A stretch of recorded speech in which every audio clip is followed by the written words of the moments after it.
Welcome to the today's Ayurveda platform. This is a pre-recorded session on the Rachana Sharir subject. I'm your mentor, Dr. Hiteshwar Lonare. This is I'm making the presentation in on behalf of today's Ayurveda.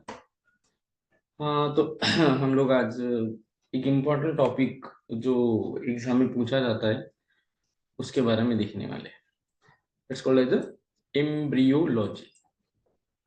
Embryo plus logy. Logy means to study and embryo means about the embryo. क्या है, कैसे होता है, इसके बारे में हम जानेंगे आज. सो एम्ब्रियोलॉजी, ये टॉपिक हम लोग कवर करने वाले हैं आज. जस्ट मैं एक पेन ले लेता हूँ.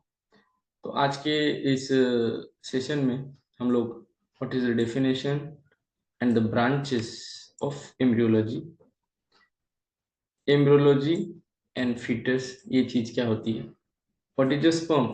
शायद से ये लेक्चर, ये पीपीटी में स्पर्म तक ही है. अगले लेक्चर में ओवम और फर्टिलाइजेशन हम लोग देखेंगे. और मैं आपको एक अच्छा एक वीडियो दिखाने वाला हूँ जिसकी वजह से हम आज स्पर्म का जो एनाटॉमिकल स्ट्रक्चर है उसके बारे में हम लोग आज जानने वाले हैं. आगे के फ्यू लेक्चर्स में what is a cleavage, germ layers formation, the derivations. आपने पढ़ा होगा ना, किडनी ये 3 जर्मिनल लेयर से बनी हुई होती है. तो या सुना होगा, क्योंकि the disease CKD, chronic kidney disease, it's very tedious to treat because it's the formation of the kidney is from 3 germinal layers. उसके बाद हम लॉज ऑफ हेरिडिटरी, अनुवांशिकता असं ज्याला आपण मराठीत म्हणतो, हे अनुवांशिकता किंवा हेरिडिटरी, लॉज ऑफ हेरिडिटरी हम लोग देखने वाले. उसके बाद sex determination and the differentiation. PCPNDT जो एक्ट है, PCPND, prevention of detection of sex determination, इसके लिए जो MTP एक्ट के अंदर ही आता है. तो PCPNDT एक्ट के बारे में मैं आपको थोड़ा सा मेडिकल लीगल एस्पेक्ट वो टाइम पे बताऊंगा. उसके बाद month wise development of the embryology, ये चीज भी मैं आपको बताऊंगा. ठीक है. उसके बाद fetal circulation, then placenta formation and umbilical cord formation. ये जो आपका NCSM का जो सिलेबस है वो हम लोग कवर करेंगे. ठीक है. Next, what is a definition. ये आपको पहले जब हम पढ़ते थे तो ये 3 मार्क्स के लिए पूछा जाता था. अब ये मोस्टली कंबाइंड क्वेश्चन आते हैं SAQ के टॉपिक. ठीक है. SAQ, short answer question. What is the definition of embryology and what are the branches of embryology along with the anatomy of. आपको एक एनाटॉमिकल स्ट्रक्चर पूछा जा सकता है, that may be your sperm. ठीक है. और इट मे बी ओवम. ऐसा आपको एक कंबाइंड क्वेश्चन पूछा जा सकता है. I will erase the screen now. Yeah. So what is the definition? थोड़ा सा स्क्रीन को हाँ. Embryology is defined as a study of the formation and the development of the embryo. नाम में ही है embryo plus logy. ठीक है. plus logy. Its embryology is defined as the study of the formation and the development of the embryo and the fetus from the moment of conception to the birth of infant. जिस moment से, the moment of conception से to the birth of infant, जो भी आपके development होंगी किसकी, embryo की and foetus की। अब ये दो चीजें अलग अलग हैं, हम लोग आगे के पीपीटी में, पीपीटी के जो स्लाइड होती है उसमें हम लोग देखेंगे। So this is a simple definition of embryology. That is, embryology is defined as a study of formation and development of the embryo and the fetus from the moment of conception. हम जिसको आयुर्वेद में क्या बोलते हैं, शुक्र शोणित संयोग जो बोलते हैं, to the birth of inform. अभी इसमें कुछ ब्रांचेस आए हैं।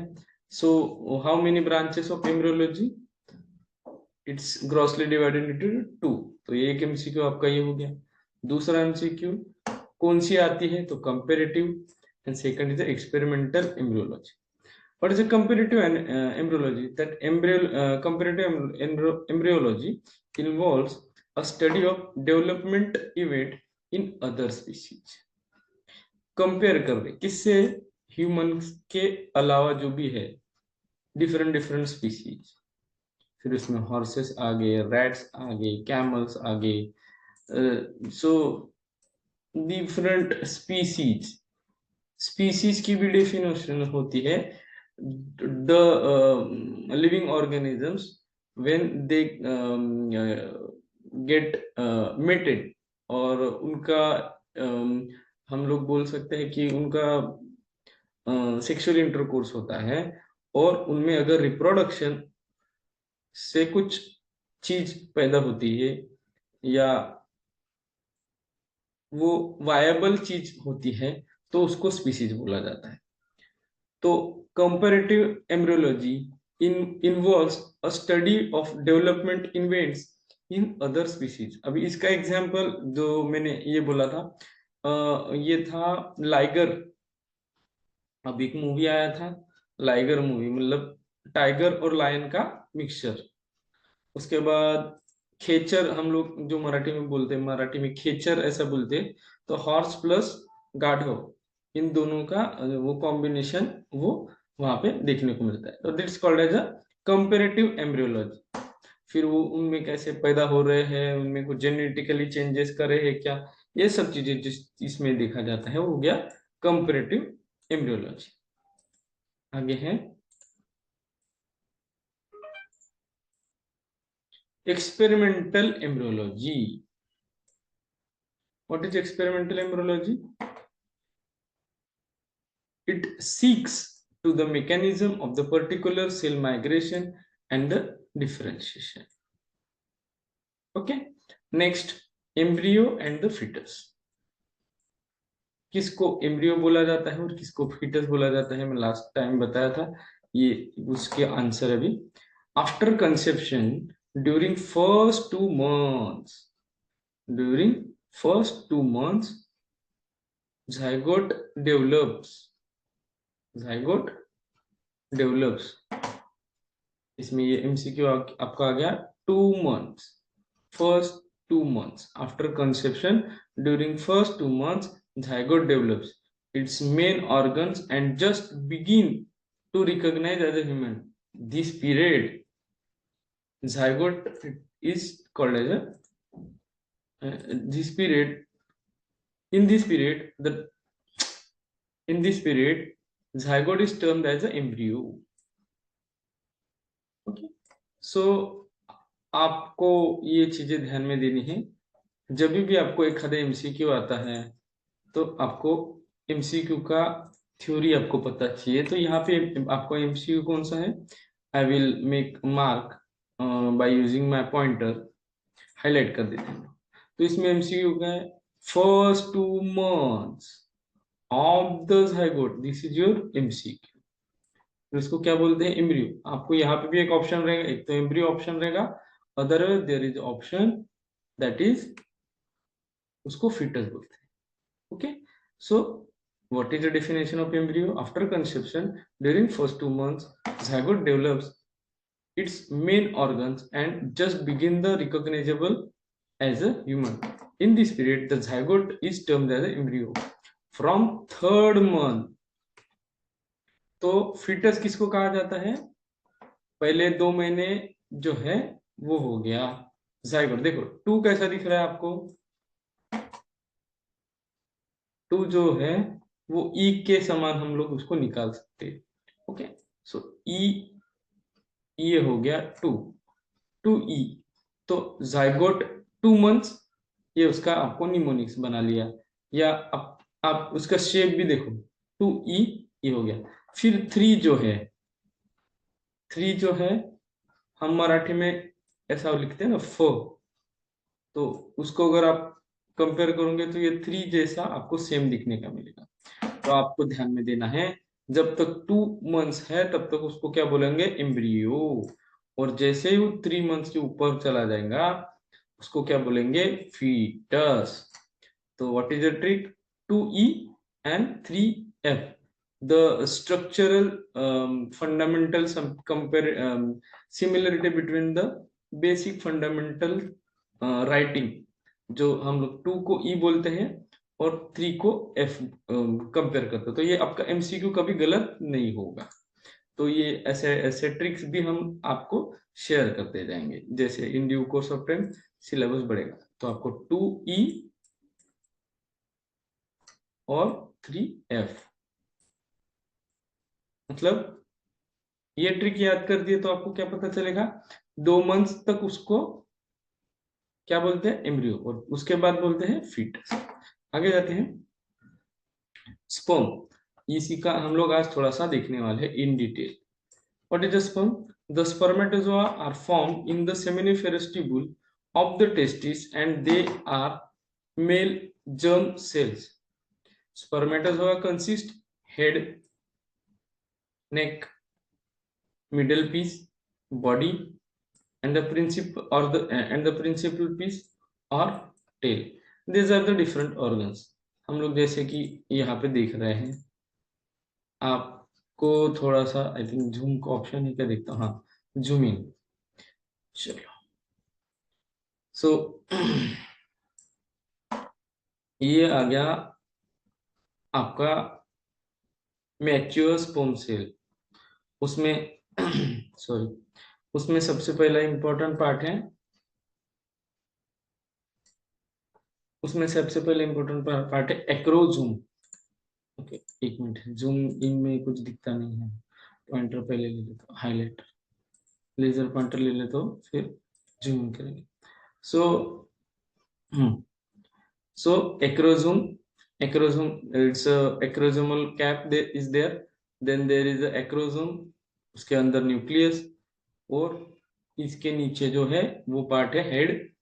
उसके नीचे जो है यहाँ पे जो दिख रहा है आपको वो न्यूक्लियर मेम्ब्रेन है। उसके नीचे जो है प्रॉक्सिमल सेंट्रियोल। उसके बाद इधर उसके नीचे मतलब एक्रोसोम, हेड, हेड के बाद मिड पीस के पार्ट में आता है माइटोकॉन्ड्रिया फॉर द एनर्जी। क्या होता है, मूवमेंट होती है after ejaculation of the sperm, so that movement is controlled by energy, and the energy is released by this mitochondria, power house जिसको हम लोग बोलते हैं।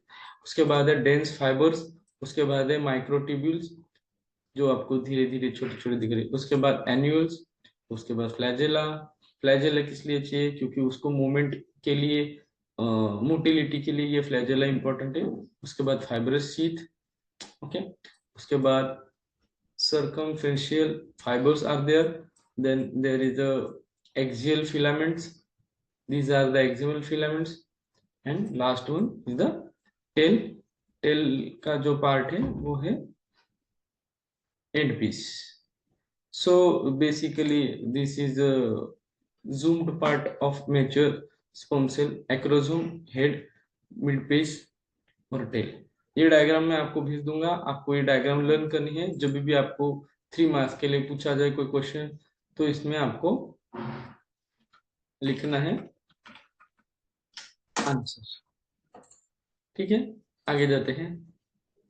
तो उन्हीं का हम लोग जो भी देखे वहां पे, उन्हीं का थोड़ा सा short description with VVIMP MCQs इसमें कवर है। मैं वापस से हाईलाइटर लेता हूँ तो आपको फिर अच्छे से समझे। Head, it is ovoid,